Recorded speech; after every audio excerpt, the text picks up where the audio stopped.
अमेरिकी म्यूजियम की शान बढ़ा रहा है एक शापित हीरा। जिसने भी पहना वो मर गया। एक समय था जब भारत को सोने की चिड़िया कहा जाता था। इसके पीछे की कहानी ये थी कि हिंदुस्तान में काफी बड़ी तादाद में हीरे और सोने चांदी के बेशकीमती जवाहरात निकला करते थे, लेकिन इनमें से ज्यादातर को यहां से चुराकर दुनिया के दूसरे देशों में बेच दिया गया। ऐसी ही एक 2500 करोड़ के हीरे ने भारत से फ्रांस और फ्रांस से इंग्लैंड और इंग्लैंड से अमेरिका और इंग्लैंड से अमेरिका तक का सफर कैसे तय किया। इसके साथ जुड़े हुए एक श्राप की कहानी, एक आम आदमी से लेकर राजघराने तक मौत का तांडव। आइए जानते हैं ये सारी कहानी। 1668 में एक फ्रेंच रत्न व्यापारी ने फ्रांस के राजा लुई 14वें के सामने नीले रंग का यह अद्भुत हीरा पेश किया। इसकी सुंदरता को देखते हुए वो इसे खरीदे बिना नहीं रह पाए। किंग्स लुई के हाथ लगती ये हीरा blue diamond of crown of the French blue नाम से जाना जाने लगा। इस हीरे को अपने गले में पहनने से पहले उन्होंने अपने जोहरी जीन पिटाऊ को इसकी चमक बढ़ाने के लिए दे दिया, जिसके बाद इसका एक हार बना और उसको लुई ने अपने गले में पहना, जिसके बाद हीरे ने अपना रंग दिखाना शुरू किया।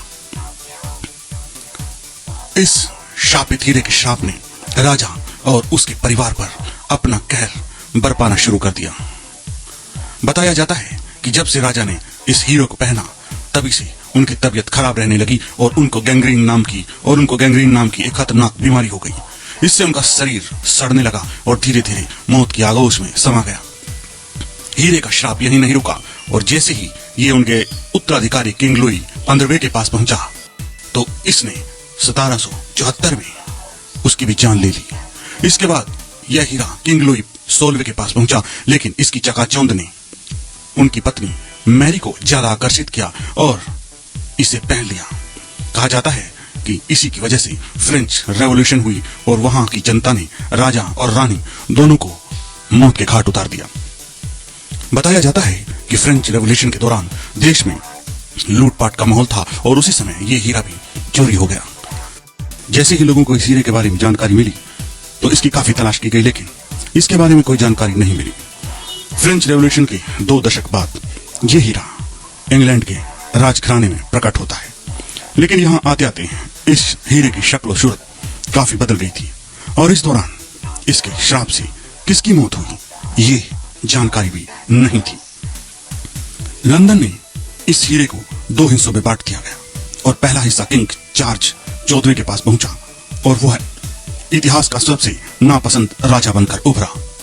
डायमंड ने फ्रेंच राजघराने की तरह इस राजघराने के विनाश की कहानी लिखनी शुरू कर दी थी। 1830 में किंग चार्ल्स 14वें की मौत हो गई। सबसे बड़ी बात यह थी कि उनकी मौत के बाद उनका राजवंश को आगे बढ़ाने वाला कोई वारिस नहीं बचा था। इसके बाद राजा के परिवार ने खुद और अपने राज्य को बचाने के लिए हीरे को बेच दिया। बताया जाता है कि राजा के परिवार ने अपना कर्ज चुकाने के लिए इस हीरे को बेचा, लेकिन उनका यह कदम उनके लिए जीवनदान साबित हुआ। अब शापित हीरे को तबाही मचाने के लिए एक नया घर मिल गया था और उसका मालिक हेनरी फिलिप होप था। इन्हीं की वजह से इस हीरे को होप डायमंड नाम भी दिया जाता है। होप ने दुनिया के सामने इस हीरे को रखा, लेकिन इसके श्राप ने उनको भी मौत के घाट उतार दिया और 1839 में उनकी मौत हो गई। होप की कोई औलाद नहीं थी तो उनके 3 भतीजों ने अपने चाचा की प्रॉपर्टी हड़पने के लिए पूरे 10 सालों तक कोर्ट के चक्कर लगाए और अंत में कोर्ट ने होप की प्रॉपर्टी को तीनों भाइयों में बांट दिया। लेकिन यह डायमंड होप के सबसे बड़े भतीजे हेनरी थॉमस होप के हिस्से में आया। बताया जाता है कि हीरा उनके पास आने के कुछ दिनों बाद ही उनकी भी मौत हो गई। उसकी मौत के बाद यह हीरा उसकी पत्नी एनी एडले को मिला और उसकी भी कुछ समय बाद जान चली गई। हालांकि मरने से पहले उसने इसे अपने नाती लॉर्ड फ्रांस होप के नाम कर दिया था। इस तरह से हीरे का श्राप आगे बढ़ता गया। लॉर्ड फ्रांस होप ने उस समय की जानी मानी सिंगर माई योहे से शादी रचाई। शापित हीरे ने अपना रंग दिखाना शुरू किया और लॉर्ड फ्रांस होप को जुए की लत लग गई। वह आर्थिक रूप से बर्बाद हो गए और बीवी भी साथ छोड़ गई।